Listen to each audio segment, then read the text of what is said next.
अल्हम्दुलिल्लाह आज की रात बड़ी ग्यारहवीं की रात है। मेरे गौसे पाक रदी अल्लाह ताला अन्हु से मंसूब ये रात। वैसे तो हर मुसलमान, हर सुन्नी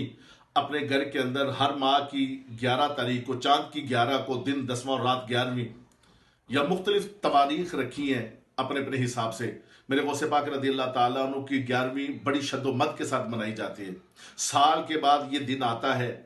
ये रबीउल सानी की दिन 10वां और रात 11वीं, इसको बड़ी 11वीं के नाम से याद किया जाता है। और गौसे पाक रदी अल्लाह ताला अन्हु के इसाले सवाब के लिए आपकी याद में महफिल मिलाद मुस्तफ़ा का इनेकाद किया जाता है और आपके औसाफ बयान किए जाते हैं, आपकी करामतें बयान की जाती हैं। याद रहे कि मेरे गौसे पाक रदी अल्लाह ताला अन्हु को ये ना समझे कि गौसे पाक रदी अल्लाह ताला अन्हु बस इबादत के अंदर मसरूफ रहते थे, या आप इबादत के लिए जंगलों के अंदर निकल गए थे, या आप गोशे नशीन होकर बैठ गए थे, तस्बीह आपके हाथ में थी, बस अल्लाह अल्लाह ही जारी था। आप रदी अल्लाह ताला अन्हु बहुत बड़े आलिम थे, आप बहुत बड़े मुफस्सिर थे, आप बहुत बड़े मुहद्दिस थे, आप बहुत बड़े फकीह थे। बड़े बड़े उलमाए किराम, बड़े बड़े फुकाए किराम आपकी मजलिस में बैठा करते थे और बड़े बड़े उलमाए किराम आपसे इक्तिसाबे फैज किया करते थे और आते आपसे मसला पूछते, आप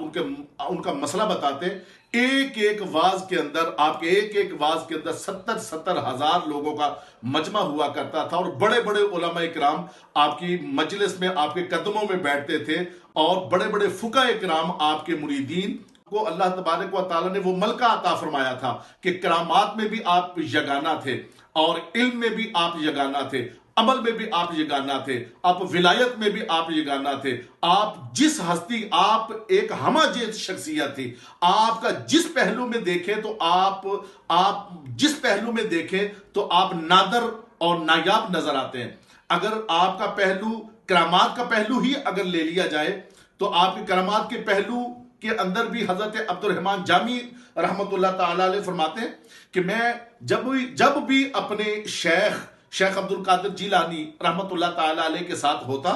और जब कभी नमाज का टाइम होता या किसी काम की गरज से हम आपके कशाने अक़दस से बाहर निकलते तो लोग कशां कशां भागते हुए आपकी तरफ आते, कशां कशां भागते हुए आपकी तरफ आते और रास्ता बंद हो जाता और हुजूम हो जाता, भीड़ हो जाती,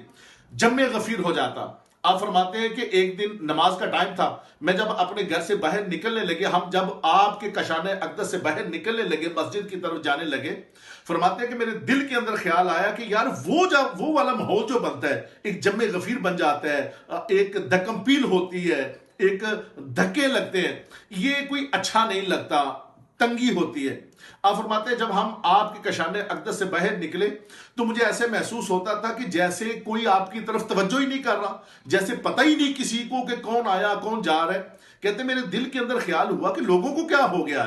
आज लोगों की तवज्जो ही नहीं है शेख अब्दुल कादिर जिलानी की तरफ। आप आज कोई देख ही नहीं रहा, कि जैसे पहचानते ही कोई नहीं। अभी मेरे दिल के अंदर यह ख्याल आना ही था कि कोई इधर से, कोई इधर से, कोई दाएं से, कोई बाएं से, इसी तरह लिपटे कि वो पहले वाला माहौल बन गया। फिर कहते हैं कि मेरे दिल के अंदर यह ख्याल आया कि यार क्या ही अच्छा था, वो पहले वाला माहौल ही क्या अच्छा था। अभी मैंने ये सोचा ही था तो मेरे शेख अब्दुल कादिर जिलानी, मेरे गौसे पाक रदी अल्लाह ताला ने मेरी तरफ देखा और मुस्कुराए और इरशाद फरमाया, कुछ समझ में आया है, कुछ तुम्हारी समझ में आया है? आप समझ गए हो कि लोगों के दिल हमारे कब्जे के अंदर है, चाहे तो खींच कर अपनी तरफ कर लें और चाहे तो हमसे दूर कर दें। ये मेरे गौसे पाक रदी अल्लाह ताला अन्हु की करामात की एक झलक है।